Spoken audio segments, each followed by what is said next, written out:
Welcome to Love Thy Lawyer. I'm Louis Goodman, and today we're going to do something a bit different, but important to all of us.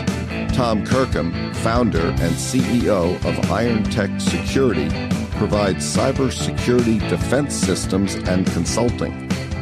Whether your practice involves working for the government, a large law firm, a small law firm, or a solo practice, cybercrime represents a danger and potentially very expensive problem for all of us. Tom brings more than 3 decades of computer and network experience to his work. He's recently published a book, The Cyber Pandemic Survival Guide. Tom Kirkham, welcome to Love Thy Lawyer. Oh, great. It's nice to be here, Louis. Thanks so much for joining me. Where are you talking to us from right now? I am in Fort Smith, Arkansas. How long have you been located there for your work? Oh, well, I founded the company a little over 20 years ago, and it was right here. And I think I lived here about another 10 years before that. In my previous job, I didn't really spend much time here except on the weekends. I was traveling all over for my job. But, once the .com days, the .com bust hit, I was laid off from my other tech job. I was an executive in a software development company, and I had really nothing else to do. And Fort Smith, Arkansas is not exactly a hotbed of technology. So I decided just to open up an outsourced IT business for small to medium-sized businesses. What's the name of your company? IronTechSecurity.com. Where are you from originally? Louisiana. Is that where you went to high school and college? Well, in high school, it was all Arkansas. My dad was a civil engineer, so we moved around a lot when I was younger. But I eventually went to the University of Arkansas 3 times and then settled here in Fort Smith with the previous software company. So even though you came from Louisiana, you became a Razorback? Yeah. It's funny how if you live in a state long enough, it kind of gets into your blood. What was your experience in your education in college that got you interested in the computer and networking world? That's a great question. It didn't. I actually attended college for economics. I was a hobbyist in the computers, back in the old dial-up internet days. I was on the internet before there was a World Wide Web, before there were websites. So how did that fit into you're becoming more interested in the online computer world? Well, it started as, I built my own computer, as a hobbyist, and then it was part of the company that I worked for previously. And so the internet wasn't what no one expected it to be so pervasive throughout our life. And then the World Wide Web was created, and I started thinking about it strategically and understanding how networking works. And still to this day, I that's all I do invest in is technology. I look at things from a macroeconomic perspective, but only as it applies to technology. So if you know anything at all about technology, the pace of change is incredible. Can you explain that a little bit? I mean, I know that there's this rule that says that the chips get faster and faster and faster exponentially, and I imagine that has something to do with that pace of change. But can you just explain a little bit about that pace of change for people who use the technology, like me, but are not necessarily aware of, what's going on behind the screen? Yeah, so basically Moore's Law, and he was one of the founders of Intel, said the average CPU will double in speed every 18 months. Now that had started slowing down. They were getting into some subatomic principles about, how small can we make this copper where it will still transmit bits and bytes. I mean, just look at how long's the iPhone been out? That's only been out 12 years, maybe. And before that, we kind of had the internet in our pocket, but now for most people, it's the main interface to the world and their life, really. It's really hard to describe the pace of change. I can't think of another industry that has that incredible pace of change. Tell me a little bit about IronTech Security and what IronTech Security focuses on? Security is job one. It doesn't matter how much more productive and efficient you are. It doesn't matter how IT investment positively affects the P&L each and every day. If you don't secure your firm and secure your client data, secure all the stakeholders to your firm, including yourself, it could all be at risk. And that's one of the, what creates value in a law firm or with an attorney? It's you're nothing if not your reputation in many professional service industries. And if you have a data breach and client data is exposed or employee data is exposed, it could put you out of business. Yeah, it could put you out of business. And for those of us who are attorneys, it could also put us in a great deal of difficulty with our state bar regulators and the courts. Now, what we do with IronTech is we provide enterprise-grade, Department of Defense level cybersecurity defenses to the smallest of law firms. Because people have this, they don't think they can afford the same thing that the Department of Defense or Ford Motor Company is implementing. They think it's beyond their affordability, but in fact, you can't afford not to put it in, but it's not nearly as expensive as the vast majority of people think, and about half the population doesn't know where to get this level of security defense, and that's one of the reasons why I'm on your podcast, is to help educate that this is available and you can afford it. There have been some pretty high-profile attacks against systems. I'm thinking of Colonial Pipeline. And I know that you've looked at the Colonial Pipeline case certainly more closely than I have. I'm wondering what you can tell us about that and how understanding what happened with Colonial could affect any of us.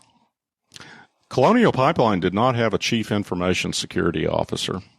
That was the first thing I noticed as I started. I wasn't involved with the case, but it's all over the threat intelligence briefings that we see all the time.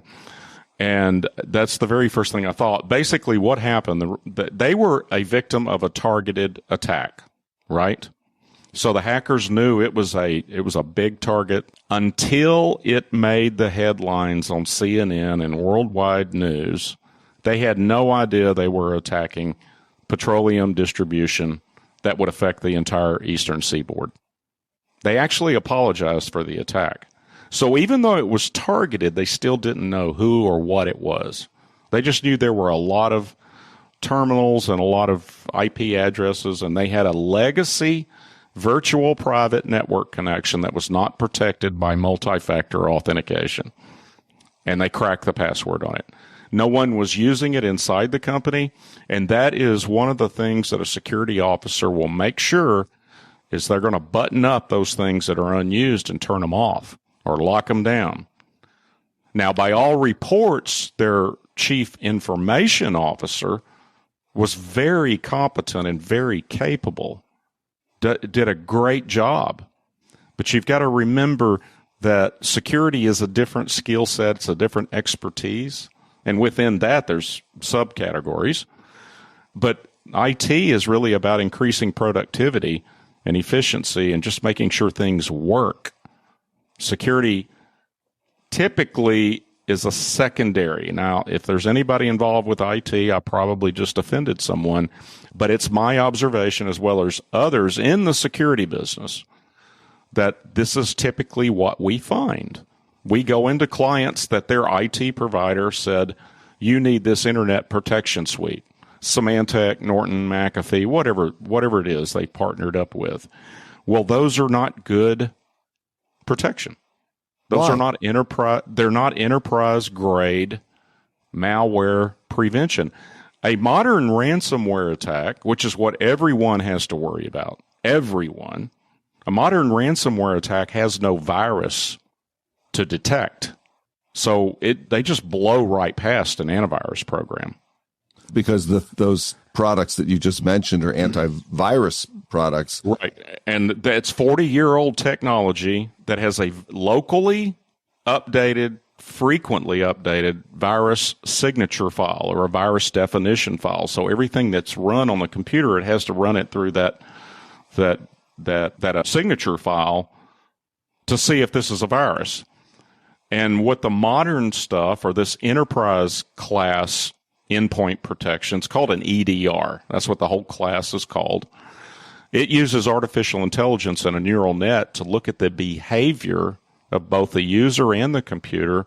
And because it understands storylines, which is a technical term inside of InfoSec, the storyline of an attack, it can predict a certain sequence of things that will end up being a ransomware or other type of attack and intercede. It doesn't have to have a virus definition file. It doesn't even have to have a virus. Another kind of high-profile attack was made on the city of Atlanta. I wonder if you could talk about that a little bit. The biggest problem we have is humans. Over 90% of successful breaches required an insider. And by an insider, I'm almost always referring to a non-malicious insider. It's just someone trying to do their job. So you're talking about someone in an organization who has a computer that they use routinely in their work for the agency or the firm that they work for, and they're using that computer, but they're not being particularly careful about cybersecurity on that computer. Right. So if you look, once again, going back to the storyline of a ransomware attack, if this, in the typical way to deliver that ransomware attack inside the network is via email. So these hackers, the ones that specialize in ransomware attacks, have one really, really good skill, and that is their ability to psychologically manipulate, social engineer. Back in the old days, we called it a con job or a scam. That's all it is. But instead of it being a one-to-one street scam, it's a one-to-many. It's done with automated software. And they will, for example, craft an email, send it to all the email addresses they have in a law firm, and it looks like it's from a vendor. Maybe it's a vendor that provides important research or research, website or whatever it may be.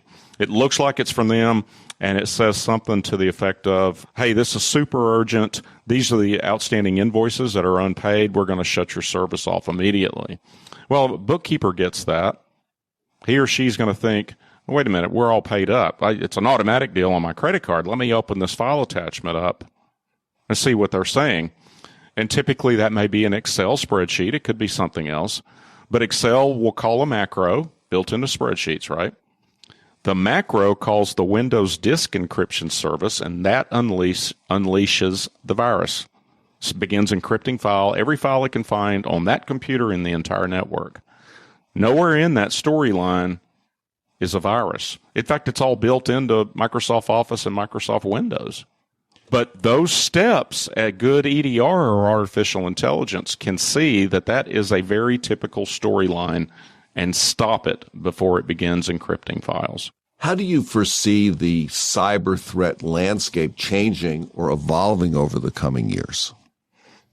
Well, we've already seen a big change in that these nation-state level offensive cyber warfare viruses, Trojans, whatever you want to call them, are available for free on the dark web for use by criminals and other nation states. The best example I can give of that, for those of you that remember the Stuxnet virus that the U.S. and Israel used to attack Iran's nuclear enrichment facility. The NSA created it and some others, and they deployed it, and they knew that it was so dangerous that they carefully made sure it would only execute in that environment. Well, the NSA was breached about 4 or 5 years ago. And their offensive cyber weapons, along with Stuxnet, is available to be downloaded by anybody on the dark web, including the source code. So that very source code of the original Stuxnet is being used against us each and every single day. So that's a game changer. You take offensive cyber weapons that Russia has, United States has, Israel, Germany, many, many others, players out there. And most of those, they've been hacked. They've been breached. And they're available to be used against us for whatever purpose necessary. So that changed the game a lot. One of the things that I really took away from reading your book is that it's not a matter of just putting in a technological fix into one system. It involves really being continually vigilant and having the people around you being continually vigilant about things that don't look right, don't sound right, and that feel like there's something sketchy going on. Yeah, if you see something, say something. Almost every day, one of our clients will send us an email before they open the file attachment and say, check this out, make sure it's clean. That happens to us every day. And we'd gladly do it. That's why we're there. That's why they've got a security team, on call. You've written this book, The Cyber Pandemic Survival Guide. I wonder if you could just kind of take us through how you came up with the notion of writing that book and the way in which you put it together, because it has a very interesting sort of over story that then takes the reader through the process of being hacked, having problems, and then seeing what could have been better done from a security point of view. I knew that I didn't want to do just a dry cybersecurity book, and I knew the audience was not people like me. I can't have all this technical jargon in there. No, the audience is people like me. Exactly. So I'm looking at that typical small law firm, that typical small business that's owner of accounting or managing partner of an accounting firm, whatever it may be. And I've got to communicate this is the right thing to do and this is what could happen. So the fictional components of that is what I use to build out that whole thing. But if you notice, it just hammered it home that the biggest failure in that fictional scenario was failure of management and leadership. The mayor of the town's first knee-jerk reaction was to blame the IT guy. And that wasn't the problem. The problem is the people making the decisions are not recognizing and acknowledging and addressing their risk and taking care of it. That's good management. And good leadership is represented by making a strategic decision to protect the very viability of the firm and everyone that works there in the event of a cyber attack. I wanted to illustrate the human component, and what better way to do it than to show the failures in management and leadership, as is often the case in modern warfare, or, well, all warfare for that matter. What do you like about doing this kind of work? Oh, it's just, it's exciting. I love thinking about, I love investigating anomalies. What keeps you up at night? I've got clients, and if we have a breach, all of our clients potentially have a breach. Let's say you came into some real money, a few $1 billion. What, if anything, would you do differently in your life? That's always the question. You're sitting around with your buddies at the bar, and the lottery is up to whatever it was recently, 1.5 billion or whatever it was. But then you start reflecting on, I would buy everybody here a brand new Ferrari or whatever.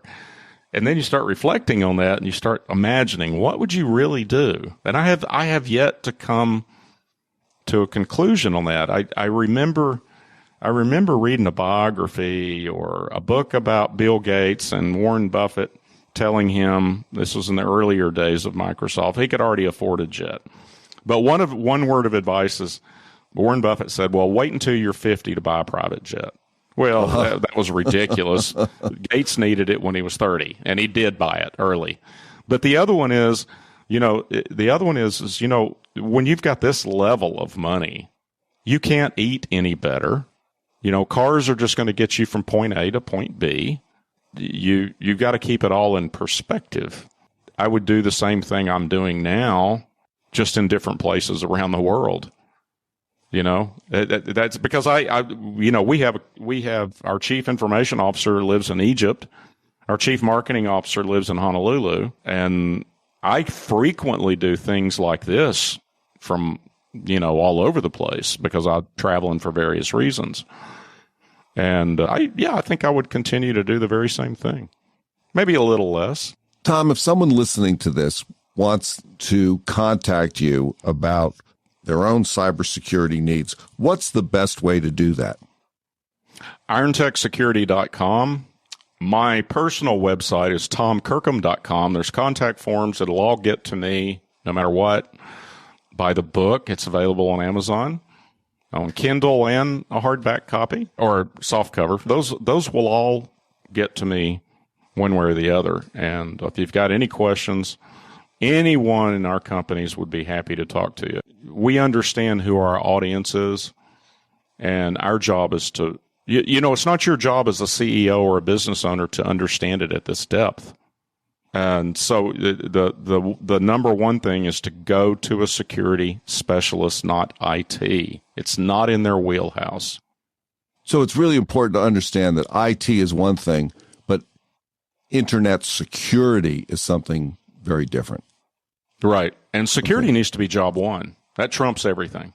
Yeah. I want to just mention one more time your book, which is The Cyber Pandemic Survival Guide. And it's written by you, Tom Kirkham. And Tom, is there anything that you wanted to talk about, to mention that we haven't gotten to? Well, yeah. The name of the book comes from a phrase that Klaus Schwab talked about. What we witnessed with COVID is it took weeks and months to go around the globe. A cyber pandemic can travel around the planet in minutes or hours. And his objective with that talk is to imagine what would happen if we don't have ourselves properly protected. Because we already saw what happened when we didn't have ourselves protected against COVID. And it could be much, much worse. In fact, he says it will be, compared to COVID will look like a speed bump compared to a global cyber pandemic. And yeah, that's what the name is based on. And hopefully it never happens, but it's certainly possible right now. Tom Kirkham, thank you so much for joining me on the Love Thy Lawyer podcast. I've certainly learned some things this afternoon, and I've learned some things from reading your book. So thank you so much for being so generous with your time and so informative. No, it's been my pleasure. Thank you very much for having me on. That's it for today's episode of Love Thy Lawyer. If you enjoyed listening, please share it with a friend and follow the podcast. If you have comments or suggestions, send me an email. Take a look at our website at lovethylawyer.com, where you can find all of our episodes, transcripts, photographs, and information. Thanks to my guests, and to Joel Katz for music, Brian Matheson for technical support, Paul Roberts for social media, and Tracy Harvey. I'm Louis Goodman.